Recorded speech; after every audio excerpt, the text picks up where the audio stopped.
student, welcome once again in our YouTube PDF video of class 7th subject geography and chapter number 4. The name of the chapter is air. यानी student हम लोग class 7 SST में geography subject को पढ़ रहे हैं, जिसमें हम लोग लेसन 4 एयर यानी वायु को कवर कर रहे हैं। और आज का हमारा जो टॉपिक है विंड यानी हवा यानी वायु। तो स्टूडेंट हम लोग आज के टॉपिक में विंड के बारे में जानेंगे, हवा के बारे में जानेंगे। आइए बात करते हैं। The movement of air from high pressure area to low pressure area is called wind. यानी स्टूडेंट हमने पिछले टॉपिक में जाना था कि जब हवा हाई प्रेशर की ओर से लो प्रेशर की ओर चलती है, यानी when air move from high pressure area to low pressure area, जब हवा उच्च वायुदाब से निम्न वायुदाब की ओर चलती है तो उसको हम लोग विंड कहते हैं, अर्थात उसको हम लोग पवन कहते हैं। ठीक है। You can see wind at work as it blows dry leaves down the pavements और uproots trees during a storm.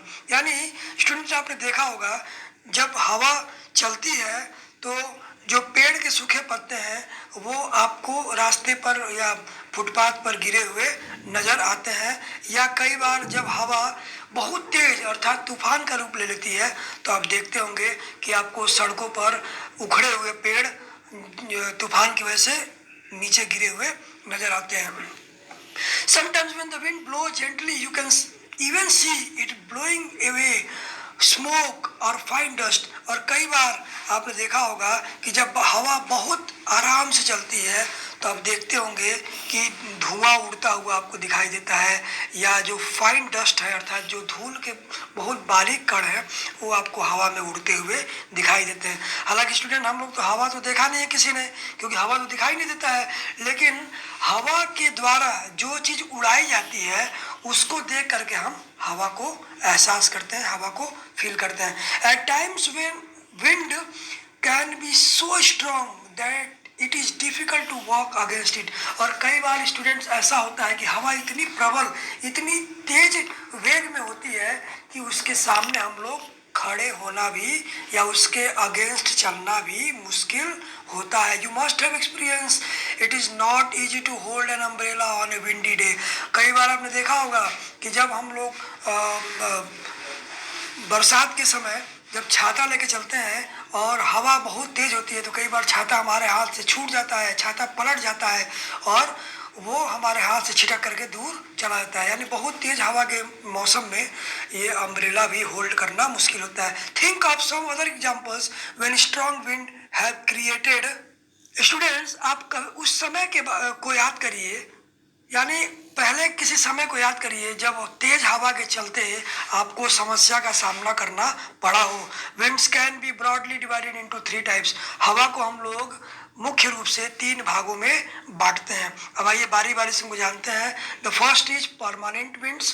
Permanent wind को बोलेंगे हम लोग सदावाहिनी पवने, अर्थात सदा बहती रहने वाली जो हवाएं होती हैं उनको हम लोग परमानेंट विंड बोलते हैं। The trade winds westerlies and easterlies are the permanent winds. अर्थात स्टूडेंट वो विंड जो समुंदर से होकर के चलती हैं जिनको हम लोग ट्रेड विंड्स अर्थात व्यापारिक पवने भी कहते हैं, क्योंकि इन पवन का इस्तेमाल करके जो व्यापार में हमारी मदद होती है, यानी व्यापार में हम इनको इस्तेमाल करते हैं। जैसे कि इनका अगर नाम देखें तो ये westerlies and easterlies are the permanent winds. अर्थात वेस्टर्लीज का मतलब तो जो पवनें वेस्ट की तरफ से चलती है अर्थात पश्चिम की दिशा से चलने वाली जो पवनें होती हैं, या ईस्टर्लीज वो होती है जो पूर्व की दिशा से चलने वाली पवनें होती हैं।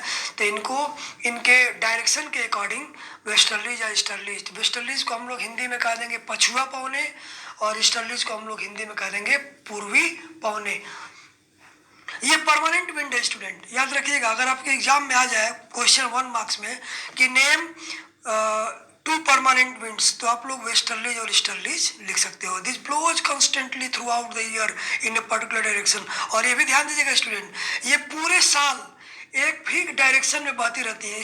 वेस्टर्ली है तो हमेशा पश्चिम की ओर से ही ये बहेगी, और ईस्टर्ली है तो हमेशा ये पूरब की ओर से ही एक ही डायरेक्शन में ये लगातार बहती रहती हैं, ठीक है।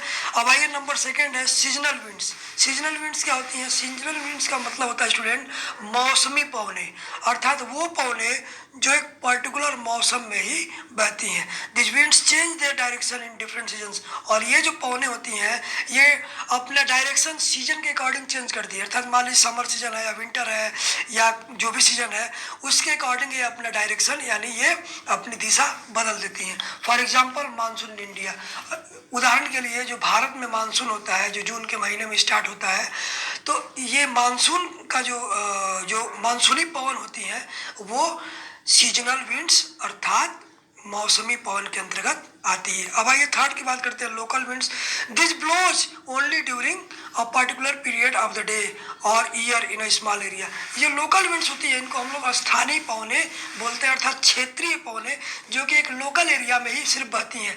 This blows only during a particular period of the day और year in a small area. और ये जो हवाएं होती हैं यह साल के विशेष समय में ही या विशेष दिन में ही बहती है और इनका जो एरिया होता है बहुत छोटा होता है। For example land and sea breeze, जैसे कि भूमि और समुद्री जो मंद पवनें होती हैं, ब्रिज का मतलब होता है जो हल्की हवा जो होती है समुद्र की उसको ब्रिज बोलते हैं। Do you recall the hot and dry local winds of northern plains of India?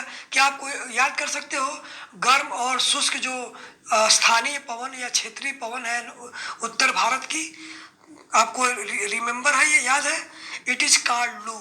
याद रखिएगा स्टूडेंट, अप्रैल मई जून के महीने में दोपहर के समय जो गर्म हवा चलती है उसको हम लोग लू बोलते हैं, और ये हमारी क्या है लोकल विंड से अर्थात स्थानीय पवन है। अब स्टूडेंट यहाँ पर major pressure belts of wind system दिया गया, आप स्टूडेंट देख पा रहे हो।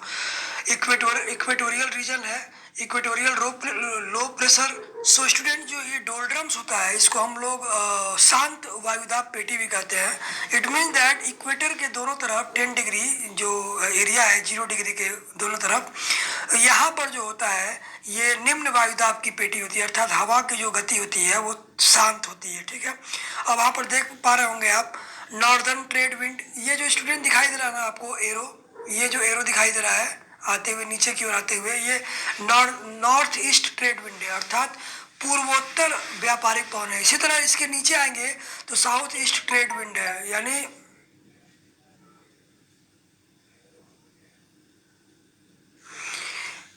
इसी तरह अगर हम देखेंगे तो और ऊपर जाएंगे तो आपको सब tropical high pressure horse latitude दिखाई देगा, अर्थात ये सब ट्रॉपिकल का मतलब होता है उप, तो ये उप उष्ण जो है उच्च वायुदाब जिसको हॉर्स लैटिट्यूड भी कहते हैं। अब इसके ऊपर देखेंगे आप तो ये प्रिवेलिंग वेस्टर्लीज अर्थात ये सनातन पछुआ पवने हैं ये, यानी ये जो पवने हैं ये हमेशा सदा बहती रहती हैं। आप देखिए इनकी डायरेक्शन जो है पोल्स की ओर है, ठीक है। इसके बाद आता है सब पोलर लो प्रेशर अर्थात उप ध्रुवीय निम्न वायुदाब का क्षेत्र आता है जहाँ पर पोल्स की तरफ से पोलर स्टर्लीज अर्थात ध्रुवीय पूर्वी हवाएं चलती हैं, ठीक। इसी तरह नीचे भी आएंगे तो सेम जो प्रोसेस है नीचे भी आपका होता है, नीचे भी आपको सब tropical high pressure horse latitude मिलेगा, यानी उप उष्ण उच्च वायुदाब क्षेत्र मिलेगा जिसके ऊपर आपको इक्वेटर की ओर ट्रेड विंड बहती हुई नजर आएगी जिसको साउथ ईस्ट ट्रेड विंड बोलते हैं। इसके बाद नीचे प्रिवेलिंग वेस्टर्लीज अर्थात सदा बहने वाली जो परमानेंट विंड्स है, वेस्टर्लीज अर्थात पछुआ हवाएं हैं जो पोल्स की ओर बह रही हैं। इसके बाद सब पोलर लो प्रेशर, यहाँ पर जो है निम्न उपध्रुवीय वायुदाब होता है। इसके बाद पोल्स की ओर से पोलर स्टर्लीज अर्थात ध्रुवीय पूर्वी हवाएं चलती हैं। तो ये आपका जो है हवाएं इस प्रकार से पूरे अर्थ पर समुंदर के थ्रू होकर के बहती हैं जो हमारी कई प्रकार से मदद करती हैं, ठीक है स्टूडेंट। अब आगे बढ़ते हैं। अब आइए स्टूडेंट जानते हैं साइक्लोन के बारे में। साइक्लोन नेचर्स फ्यूरी, अर्थात साइक्लोन को हिंदी में हम लोग चक्रवात कहते हैं, और यहाँ पर इसको नेचर्स फ्यूरी अर्थात प्रकृति के रोष के रूप में, अर्थात प्रकृति के प्रकोप के रूप में, अर्थात प्रकृति के गुस्से के रूप में यहाँ पर इसको दिखाया गया है या बताया गया है। अब आइए स्टूडेंट जानते हैं साइक्लोन होता क्या है। तो साइक्लोन जो होते हैं, cyclones are violent wind which moves in a circle and causes storm. यानी जो साइक्लोन होते हैं ये ऐसे तीव्र गति से चलने वाली हवाएं होती हैं जो सर्किल में बिल्कुल घेरा बनाते हुए चलती हैं, जैसा कि आप बवंडर देखते होंगे। तो और ये पूरे इलाके को बिल्कुल हिला करके रख देती हैं, जो भी इनके बीच में या सामने इनके या इनकी जद में आता है।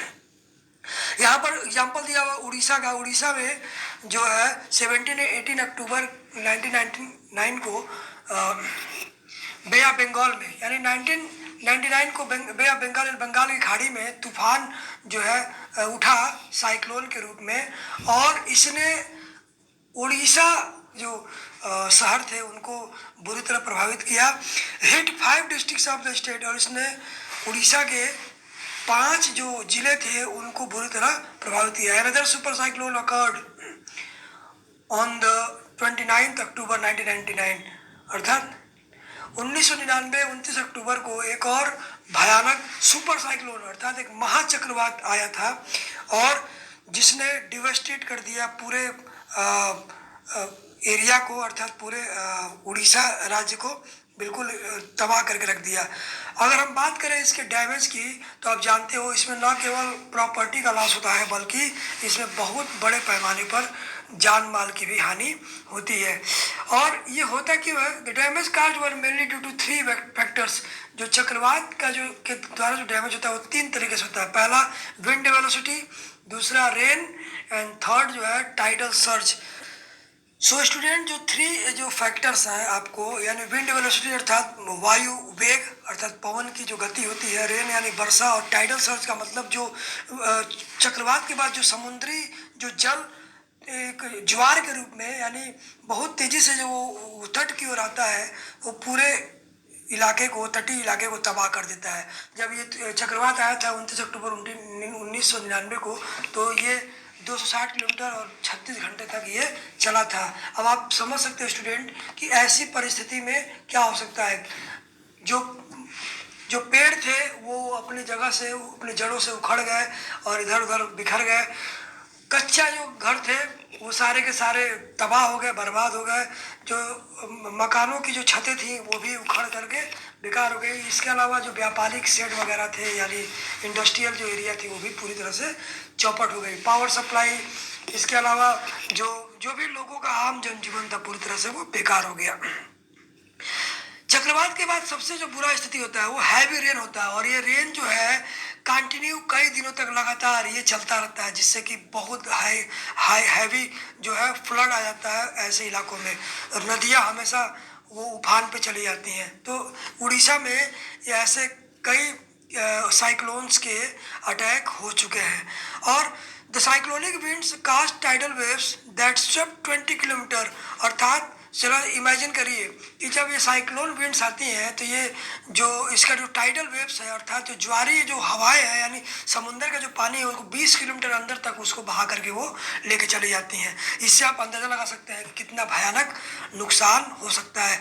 और कई बार 7 से 10 मीटर तक ऊंची समुद्री जो लहरें होती हैं वो इन इलाकों पर अटैक करती हैं। एक तरह से आप कह सकते हैं कि इसको सुनामी के जैसा ये होता है, लेकिन सुनामी से भी खतरनाक होता है। और ऐसी कंडीशन में फसलें वगैरह भी पूरी तरह बर्बाद हो जाती हैं। ठीक है स्टूडेंट, अब आइए आगे बढ़ते हैं, इसको देखते हैं। The cyclone originate as depression. जो साइक्लोन पैदा होता है वो दबाव के चलते होता है, यानी बहुत अधिक जब दबाव पड़ता है in the gulf of Thailand, यानी थाईलैंड का जो खाड़ी है ईस्ट ऑफ पोर्ट ब्लेयर, यानी पोर्ट ब्लेयर के ईस्ट में जो थाईलैंड की जो खाड़ी है, गल्फ में खाड़ी होता है। और ये डिप्रेशन जो बना था 25 अक्टूबर 1999 को बना था, और इसने क्या किया, नॉर्थ वेस्ट वार्ड डायरेक्शन यानी जो उत्तर पश्चिम का जो इलाका था उधर से ये शुरू हुआ। इसके बाद धीरे धीरे ये इंटेंसिफाइड अर्थात धीरे धीरे इसकी तीव्रता बढ़ती गई और ये सुपर साइक्लोन के रूप में ये उभर कर सामने आया और इसने इराज्मा और बालीकुड़ा जगह है उड़ीसा में, वहाँ पर इसने 29 अक्टूबर को दिन में 10:30 बजे अटैक किया। अब सुपर साइक्लोन जो होते हैं इसने पूरे सुपर साइक्लोन जो था उसने पूरे इंटायर उड़ीसा कोस्ट को इसने बहा दिया। इसमें करीब करीब जो भुवनेश्वर जो शहर है और कटक, इसके साथ साथ जो 28 कोस्टल टाउन्स थे जो किनारे तटों के बसे हुए थे, ये सारे के सारे उसके द्वारा तबाह कर दिए गए। 13 मिलियन पीपल वर अफेक्टेड, इससे 13 मिलियन लोग जो थे प्रभावित हुए थे। बड़े पैमाने पर जो जानवर थे, लाइव स्टॉक का मतलब होता है जानवर, जो पशु वगैरह होते हैं वो मारे गए। इसके अलावा जो फसलें थी, चाहे वो धान की फसलें हो, सब्जियां हो, फल हो, ये सारे के सारे पूरी तरह बर्बाद हो गए। Due to salinisation caused by tidal surge, large tracts of agricultural land have turned infertile. और जो समुद्री जल जो पूरे अंदर तक आ गया था इन जिलों के, इसने क्या किया कि पूरे जो इलाके की जो मिट्टी थी उसको खारा बना दिया अर्थात नमकीन बना दिया और इससे ये इनफर्टाइल हो गई। लार्ज टेक्स ऑफ साल, टीक एंड बम्बू, इसके अलावा जो बड़े बड़े पेड़ थे जैसे कि साल, टीक और बम्बू के ये जो जंगल थे या जो प्लांटेशन किया गया था, ये भी पूरी तरह से डिसअपियर अर्थात ये समाप्त हो गए।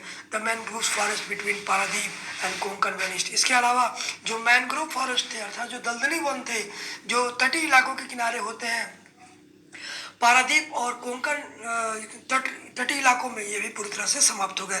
तो स्टूडेंट, ये था साइक्लोन का विनाश लीला जो कि आपने केस स्टडी में देखा। तो आज के स्टूडेंट इतना ही, उम्मीद करते हैं कि आपको ये टॉपिक समझ में आया होगा। अगर कोई डाउट हो तो आप लोग व्हाट्सएप में नंबर पे कमेंट करके पूछ सकते हैं। तो आज के लिए बस इतना ही। All the best, stay home, save lives, good luck.